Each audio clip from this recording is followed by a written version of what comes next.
Whoa.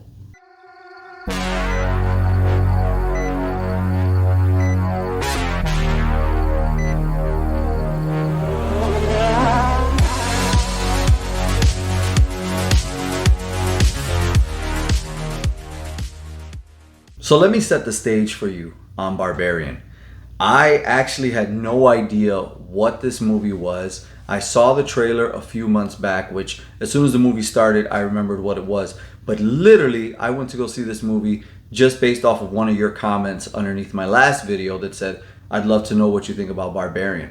Yo, what did you send me into? But that's the first thing. Second thing is, I'm glad you sent me into it because this movie is really unlike anything I've ever seen before.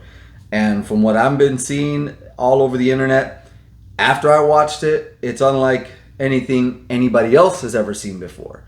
So it starts off, and right away you're put without any real setup. You're just in the situation with her, and the lead character's name is Tess. Tess, who arrives to this place, booked it on an Airbnb. She notices that the key is already gone from the lockbox, and then it's pouring cats and dogs outside. So there's already a guy in there. The light turns on, and you kind of get this feeling about this guy that he's not entirely telling the truth because he's very awkward. She comes to find out that he also booked on another Airbnb HomeAway app. And so they're both booked for the same night in the same place, which is not supposed to happen whatsoever, as we know today. But it happens. And while she tries to leave, he convinces her to stay. While she's very much like the audience is kind of weirded out by this guy because he's weird, she ends up, settling in, and they have a glass of wine and they talk and they get together. And by the end of the night, there's this like sexual tension, but they don't do anything with it. This is where the movie really kind of kicks off, and you start to realize, well, maybe there's more than just Keith. Maybe those are the original owners who set both of them up, because at first you're thinking he set her up. And they're sleeping in separate places. He's on the couch, she's in the bedroom. Her door opens up, and then you suddenly see out the background another door close as she's about to come out. Keith at the very same time is having a nightmare, so he's like having night jitters or night terrors. And she goes to ask him, did he open the door? And he did not. The following morning, Keith is gone. She's off to an interview, which is why she's in Detroit in the first place. So when she gets back home, she runs out of toilet paper. She goes down to the basement to get some, and she notices a drawstring. The drawstring opens up a door to this hallway underground that's behind the door. And man, like as an audience member, this movie grabs you because the score in this movie is so good, and it just, it grabs you at every point. It just, from the beginning, it has tension music, so there's never a point where it really lets you up. I mean, brother, when I say scary, that is a scary feeling, because the way it was shot, the way it builds up to it, again, the score, the cinematography, everything. We finally see the actual villain in the movie. And when I tell you, right there, you're like, whoa, I wasn't expecting that. It cuts off. It goes black. And you're thinking, this is the end of the movie, because something happens there. And then it starts out with Justin Long on the highway in California. And it's almost like an entirely new movie, because you didn't see Justin Long. And Justin Long is being very Justin Long. I had no idea, again, anything about this movie other than the trailer I saw a few months ago and one of your suggestions to go review it. I didn't know this guy was in the movie. But then you find out very quickly he's a dick. So while he's driving this expensive car and he's being a jackass in the car, he gets a call from one of his peers / I believe attorney or the heads of the company he works for, and they said that there's this woman on the project that he knows very well that won't work on it as long as he's on it. And they also tell him, you are going to get charged with SA. You know what I mean when I say that. You're going to get charged with SA. You get the sense that this guy is probably capable of doing something like that. But as it goes on, you're led like a new movie. Like nothing from what you just saw for the last hour or so is in this new part of the movie. And it's like, what is going on? Basically, with this essay charge, it threatens his entire way of living, his entire way of being. But then we find out the connection to the previous story is that Justin Long's character, one of his properties in Detroit is that very same house that we just experienced for the last hour on Barbary Lane. We cut from there, we cut again to another flashback, and you can clearly tell this is maybe in the 60s or 50s, very old school. There's a very menacing kind of guy who's very unemotional.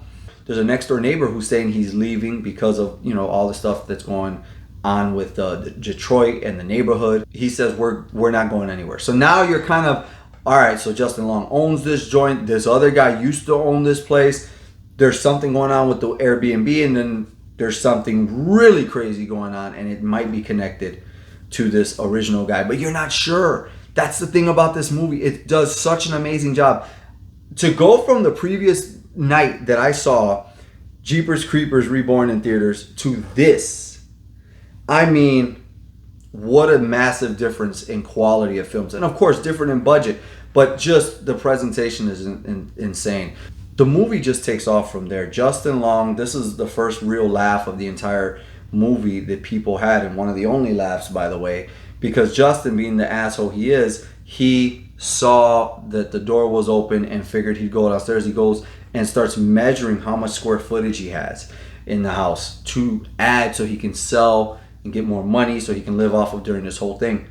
My God, when he goes down those stairs, he's unassuming. He's actually happy about all this stuff. He goes downstairs, he finds out there's even more. He keeps on measuring, and it's insane that this guy's unaffected, but he only measures up until the point where he goes so far down. Okay? This guy goes so far down, even further than we saw before. He gets to a point where there's a room.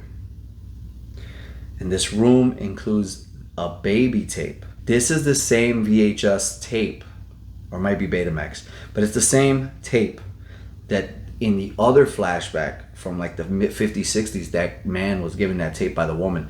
It's playing in this room that obviously is disgusting. It's filled with a bunch of clothes on the floor. It kind of looks moist. But my God, when he gets found out by what is the villain in this, effectively the name is Mother. Oh, wow. It's crazy. And all I can say is this movie builds. This movie builds and builds and builds and then lets you go. And manages to build you up again. And when you get to the end of this movie, it's just like you're on your edge of your seat throughout the entire thing. When I tell you this movie is amazing, I mean it. The score, the acting, the choice of cinematography, the way the story is told. I mean, there's one point in the movie where somebody says, that's not even the worst thing that's down there, the villain that we see. So we're led to believe there's more. And there's a story there that includes the original owner of the house that tells you it could be more. Now, I don't want to spoil the last half of the movie. I know I've been spoiling everything for you. I'm still getting used to how you guys like to accept this information. But I don't want to spoil that last half after Justin Long comes across things, because from there on, I mean, you got to experience it for yourself. Nothing I could say can do any justice. I could set it up like I did, but nothing can set you up for the last act of this movie at all. You have to watch this. And I'm going to give this movie, because on this channel, we rate things with bandanas, because I'm always wearing a bandana. And I got to rate this movie 4 bandanas out of 5. Seriously. This is one to stream, one to own, one to go to the theater to watch. It'll freak you out every single time. And here's the deal. The reason I'm not giving it 5 bandanas out of 5 is because there's so many open-ended questions that I wish a little bit more was answered. I thought it was crazy afterwards. I researched who played the main villain named Mother. And it's a man. It's a guy. It's crazy that he was able to do that. And, you know, special effects are a hell of a thing. And, wow, you just have to go see this. This is an experience to have. So 4 bandanas out of 5. I just wish there was a couple more answers. But if there's a part 2, which I hope to God there's a Barbarian 2, there's all, I mean, there's so much there for it. Maybe we'll get those answers then. But you got to. So check it out. This has been Thorn Theater Movie Reviews. Let me know what else in the comments you'd like to watch. If you saw Barbarian, you know what you got to do. You got to let me know what you thought about it down below. Of course, like the video, comment, and subscribe, because the more you guys get involved, the more motivated I am to do this in my off time from making rock and roll music. All right. Peace out.